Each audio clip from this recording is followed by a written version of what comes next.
नमस्कार, स्वागत है आपका। आप देख रहे हैं एबीपी गंगा। मैं आपके साथ सोनिका सिंह। नमस्कार, मैं राजेंद्र देव। शुरुआत करेंगे एक बड़ी अपडेट के साथ। जम्मू कश्मीर के राजौरी में आतंकवादियों और सुरक्षा बलों के बीच जारी मुठभेड़ में अब तक 5 जवान शहीद हो गए और घटनास्थल पर सेना का हेलीकॉप्टर भी उड़ते हुए देखा गया है। शहीद हुए जवानों में चमोली के रहने वाले लांस नायक रुचिन सिंह रावत भी शामिल है। शहादत की खबर मिलने के बाद से गैरसैंण तहसील में उनके गांव कुनीगढ़ में सन्नाटा पसरा हुआ है और लोग वीर सपूत को नमन कर रहे हैं। तो बीते दिन जिस तरह से आतंकियों के साथ सेना की मुठभेड़ हुई थी, उसमें 5 जवान शहीद हो गए हैं। हालांकि फिलहाल सर्च ऑपरेशन जारी है और अभी भी बताया जा रहा है कि मुठभेड़ यहां पर जारी है। जम्मू कश्मीर के राजौरी से ये खबर है, जहां पर सेना के 5 जवान शहीद हो गए हैं।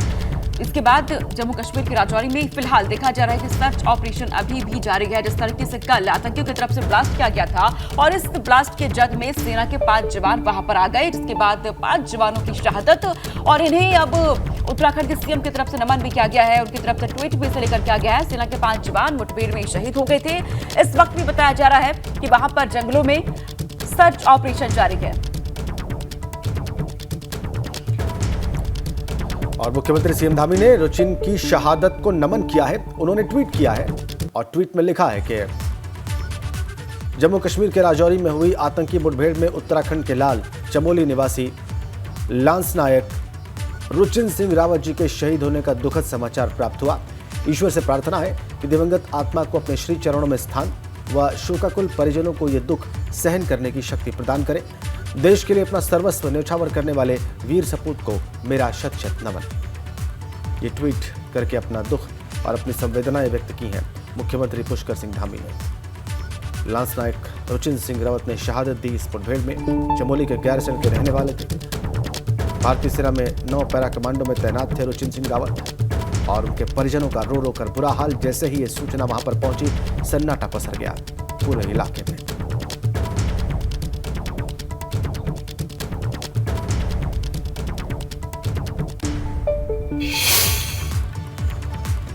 केदारनाथ में रजिस्ट्रेशन के लिए सरकार ने 8 मई तक रोक लगा दी है, ताकि केदारनाथ धाम में यात्रियों की संख्या बहुत ज्यादा ना बढ़ सके। केदारनाथ में हुई लगातार बर्फबारी से हिमस्खलन के बाद पंजीकरण पर रोक लगा दी गई है। अब 8 मई तक कोई भी नया यात्री पंजीकरण नहीं करा सकेगा। इसके साथ ही केदारनाथ धाम के लिए अभी भी यात्रियों के कम संख्या में ही आगे भेजा जाएगा। ये बातें सामने आ रही है। तो खराब मौसम को देखते हुए ये फैसला यहाँ पर लिया हुआ है कि बेहद कम यात्रियों को फिलहाल आगे भेजा जाएगा और नए यात्री जो हैं वो 8 मई तक अभी पंजीकरण नहीं करा सकेंगे। लगातार मौसम खराब, बर्फबारी हो रही है और इन सबके बीच हिमस्खलन भी अब देखा जा रहा है। ग्लेशियर भी टूट करके मार्ग पर आ रहे हैं, जिससे कि आवागमन बाधित हो रहा है। ऐसे में खराब मौसम को देखते हुए मौसम विभाग की तरफ से भी चेतावनी यहाँ पर जारी कर दी गई है। लोगों से भी अपील की जा रही है कि इस वक्त वो जहां है वहां पर सुरक्षित रहे। फिलहाल 8 मई तक के लिए पंजीकरण पर रोक लगा दी गई है। नए यात्री केदारनाथ धाम के लिए फिलहाल पंजीकरण नहीं करा सकेंगे 8 मई तक के लिए। मौसम और यात्रियों की संख्या को देखते हुए यह फैसला।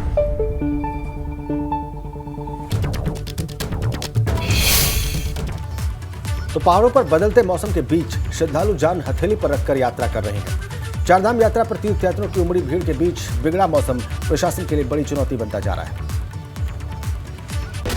पहाड़ों पर धार्मिक यात्रा में कुदरत श्रद्धालुओं की कड़ी परीक्षा ले रही है। एक और चारधाम यात्रा में खराब मौसम बाधा बन रहा है, तो दूसरी तरफ हेमकुंड साहिब में भी बर्फ की चादर ढकी हुई है। केदारनाथ पैदल मार्ग के भैरव और कुबेर गदेरे में आए ग्लेशियर से मार्ग अवरुद्ध हो गया, जिसके बाद एसडीआरएफ एनडीआरएफ के जवानों ने कड़ी मशक्कत से ग्लेशियर को हटाकर रास्ता तैयार किया और सीढ़ी नुमा रास्ता बनाकर तीर्थयात्रियों को केदारनाथ धाम के लिए रवाना किया।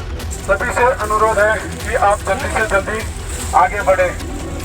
एनडीआरएफ आपकी सेवा में सदैव तत्पर रहेगी और आपका सेवा करती रहेगी। चारधाम यात्रा में श्रद्धालुओं के उमड़े सैलाब पर कैबिनेट मंत्री सुबोध उनियाल ने श्रद्धालुओं की संख्या सीमित करने पर जोर दिया है। जो जिस तरह स्थिति बन रही है उस पर सरकार पुनर्विचार कर रही है कि किस तरह कैंपिंग फिर करने के बाद संख्या सीमित की जाए और किसी भी दुर्घटना से की संभावनाओं से बचा जाए। वहीं सिखों का सबसे ऊंचा तीर्थ स्थल हेमकुंड साहिब भी भारी बर्फबारी के साए में है। हेमकुंड सरोवर जम चुका है। हालांकि सेना के जवानों ने बर्फ हटाने का काम शुरू कर दिया है। आपको बता दें कि 20 मई से हेमकुंड साहिब की यात्रा शुरू होगी, लेकिन प्रकृति से मिल रही चुनौती बर्फ हटाने के काम में बड़ा रोड़ा बनती जा रही है। Bureau report, ABP Ganga. निकाय चुनाव के दूसरे चरण के लिए सीएम योगी ने मेरठ के मैदान में हुंकार भरी है। मेरठ मंडल के 4 जिलों में जनसभा के दौरान सपा आरएलजी पर गुंडों और दंगों को लेकर जोरदार हमला बोला। निकाय चुनाव के दूसरे संग्राम में सीएम योगी की ताबड़तोड़ रैलियां जारी हैं। सीएम योगी ने आज पश्चिम के मैदान में हुंकार भरी। ये अराजकतावादी प्रबंधन भी है। और अराजकता की जड़ भी है, और इस अराजकता की जड़ पे जब मट्ठा डालने का काम किया जा रहा है तो इन लोगों को परेशानी हो रही है। जनसभा के दौरान सीएम ने परिवारवाद और तमंचावाद के हथियार से कांग्रेस और सपा पर हमला बोला। प्रदेश की जनमानस सुरक्षित है, विकास के बारे में सोच रही है, परेशान है तो परिवारवादी लोग परेशान है और तमंचावादी परेशान है। सीएम योगी ने पश्चिम के मैदान से कहा कि दंगों और कर्फ्यू को पीछे छोड़ते हुए प्रदेश अब विकास की ओर बढ़ रहा है। उत्तर प्रदेश में अब कर्फ्यू के लिए कोई जगह नहीं, कर्फ्यू का जगह आज उत्तर प्रदेश में कांवड़ यात्रा ने ले लिया है। कांवड़ यात्रा उत्तर प्रदेश 2017 में मेरठ के हार के बाद ही भाजपा ने इस बार बड़ी जीत का संकल्प लिया है, क्योंकि भाजपा जानती है कि 2023 के निकाय चुनाव का रण 2024 में उसकी जीत की राह आसान करेगा। तो एक और सीएम योगी ने पश्चिम में हुंकार भरी तो दूसरी ओर भाजपा ने विरोधियों के पश्चिम के खेमे में ही बड़ी सेंधमारी कर दी। मायावती के करीबी रहे गोविंद भाटी समेत बसपा, सपा और आरएलडी के कई नेताओं ने भाजपा का दामन थाम लिया। निकाय चुनाव के दौरान भाजपा ने सेंधमारी से फिर सपा, आरएलडी और बसपा के पश्चिम के गढ़ में बड़ा झटका दिया है। बसपा के मेरठ कोऑर्डिनेटर गोविंद भाटी ने भाजपा का दामन थाम लिया। सपा के मुकेश राज भटनागर और आरएलडी से कुसुम चा और धीरज सिंह भी भाजपा में शामिल हुए, जिन्हें डिप्टी सीएम ब्रजेश पाठक ने पार्टी की सदस्यता दिलाई। बसपा में जो कार्यकर्ताओं को सम्मान नहीं मिलता और कार्यकर्ता सम्मान का भूखा होता है। मैंने जो बीजेपी की आचार विचार जो उनकी धारा है वो मैंने देखी, बहुत अच्छी है। पश्चिम में विरोधी दलों में भाजपा की सेंधमारी में कैबिनेट मंत्री बेबी रानी मौर्य की अहम भूमिका रही है। देखिए, सब अपनी स्वेच्छा से आ रहे हैं और उन्हें जहाँ लग रहा है कि जहाँ मान सम्मान है, जहाँ योगी जी की और मोदी जी की योजनाएं सबको लाभ मिल रहा है, सबको सम्मान मिल रहा है, तो वो स्वतः ही आ रहे हैं। वहीं डिप्टी सीएम ब्रजेश पाठक ने कहा कि दूसरे दलों का भाजपा में आना निकाय चुनाव में हमारी बड़ी जीत सुनिश्चित करने वाली है। लगातार भारतीय जनता पार्टी का परिवार बढ़ता जा रहा है और माननीय प्रधानमंत्री नरेंद्र मोदी जी की रीति नीतियों में लोगों का विश्वास बढ़ रहा है। निकाय संग्राम के दौरान भाजपा की लगातार हो रही सेंधमारी से विपक्ष कैसे पार पाएगा, ये देखने वाली बात होगी। Bureau report, ABP Ganga.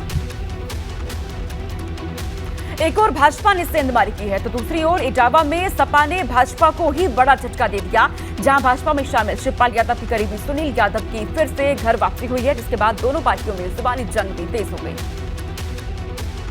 अपने गढ़ इटावा में सपा ने भाजपा को बड़ा झटका दिया है। इटावा मैनपुरी उपचुनाव में सपा छोड़ भाजपा में शामिल हुए शिवपाल यादव के खास और पूर्व प्रसपा शहर अध्यक्ष सुनील यादव की फिर घर वापसी हुई। शिवपाल यादव की मौजूदगी में सुनील यादव ने समाजवादी पार्टी ज्वाइन की। कि हम बहुत अपने नेता को बड़ा हृदय का मानते हैं, उन्होंने हम सबको बड़ा स्वीकार किया। इस दौरान शिवपाल यादव ने राज्यसभा सांसद गीता शाक्य को लेकर भाजपा पर हमला बोला। कहा, जब से भाजपा में गई है झूठ पर झूठ बोलती जा रही है, पता नहीं भाजपा में कौन सी झूठ बोलने की ट्रेनिंग दी जाती है।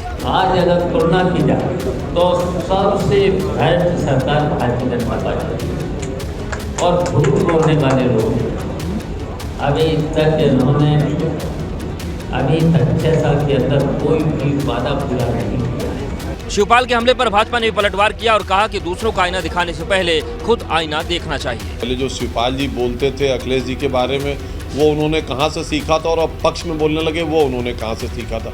एक और सुनील यादव की घर वापसी से सपा अपने गढ़ में मजबूत नजर आ रही है, तो वहीं दूसरी ओर सपा भाजपा की जुबानी जंग से निकाय के संग्राम और दिलचस्प होता जा रहा है। इधर मंत्री नंद गोपाल गुप्ता नंदी को फोन पर जान से मारने की धमकी दी गई है। मामले का पाकिस्तान कनेक्शन जुड़ने से प्रशासन में हड़कंप मचा हुआ है। पुलिस ने मामला दर्ज कर धमकी देने वाले की तलाश भी शुरू कर दी है। औद्योगिक विकास मंत्री नंद गोपाल नंदी को जान से मारने की धमकी मिली, जिसके बाद पुलिस महकमे में हड़कंप मच गया। जानकारी मिलते ही पुलिस ने जांच पड़ताल शुरू कर दी है। औद्योगिक विकास मंत्री नंद गोपाल नंदी ने बताया कि 25 अप्रैल को उनके सरकारी फोन पर पाकिस्तान के नंबर से कॉल आया और उन्हें जान से मारने की धमकी दी गई। पिछले 24-25 तारीख को एक मेरा जो पीए है, सरकारी पीए साथ में चलता था, आचार संहिता की वजह से वो घर पे रहता है।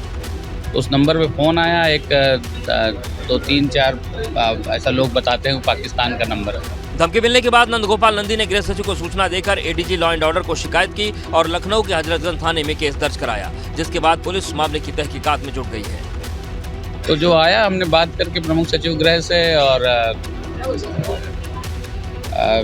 एडीजी लॉ एंड ऑर्डर से बातचीत करके उनको दे दिया एप्लीकेशन। उसकी जांच हो रही है, जो भी दोषी होंगे उसके खिलाफ कठोर कार्रवाई की जाएगी। मंत्री नंदगोपाल नंदी को पहले भी जान से मारने की धमकी मिल चुकी है, उसकी भी जांच अभी प्रयागराज पुलिस कर रही है। ऐसे में बड़ा सवाल उठता है कि मंत्री नंदगोपाल नंदी का जानी दुश्मन कौन है।